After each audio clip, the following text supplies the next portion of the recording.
প্রথমে আমার পরিচয়টা দেই। আমি assistant public prosecutor Radhakanta Das, Dharmanagar, north Tripura district.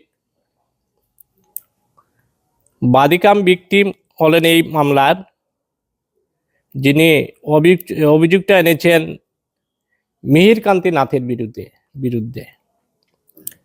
বাদিনীর বাড়ি ধর্মনগর শ্রীপুর গ্রামের 4 নম্বর ওয়ার্ডে। বাদিনীর অভিযোগটা হলো বাদিনী শ্রীপুর ত্রিশাম বাগান বাড়িতে শ্রমিকের কাজ করত। উক্ত বাগান বাড়িতে কাজ করার সময় বাগান বাড়ির মালিক মিহির কান্তি নাথ তার সাথে শারীরিক সম্বন্ধ করার প্রস্তাব দিতেন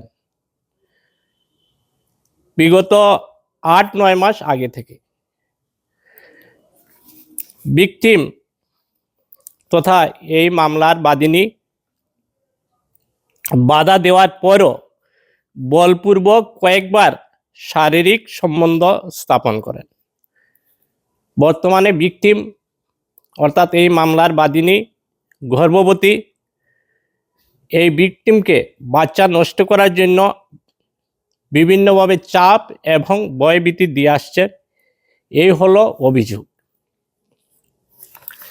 উক্ত বিষয়ে বাদিনী ধর্মনগর মহিলা থানায় অভিযোগ দায়ের করেন 19/1/2026 ইংরেজি, যার ফলশ্রুতিতে কেসটি রেজিস্টার্ড হয় WDN 02/2026, which is registered under section 64(2)M of Bharatiya Nyaya Sanhita BNS।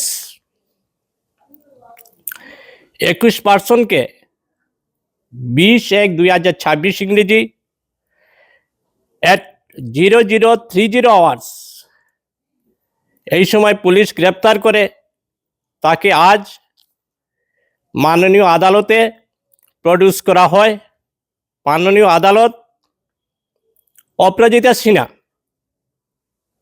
Bail petition, আসামিদের পক্ষে বেল পিটিশন দেওয়া হয়। মাননীয় বিচারক অপরাজিতা সিনহা বেল পিটিশন শোনার পর বেল পিটিশন রিজেক্ট করেন। 21 পার্সনকে 2/2/2026 ইংরেজি পর্যন্ত জেল হেফাজতে থাকার নির্দেশ দেন আদালত।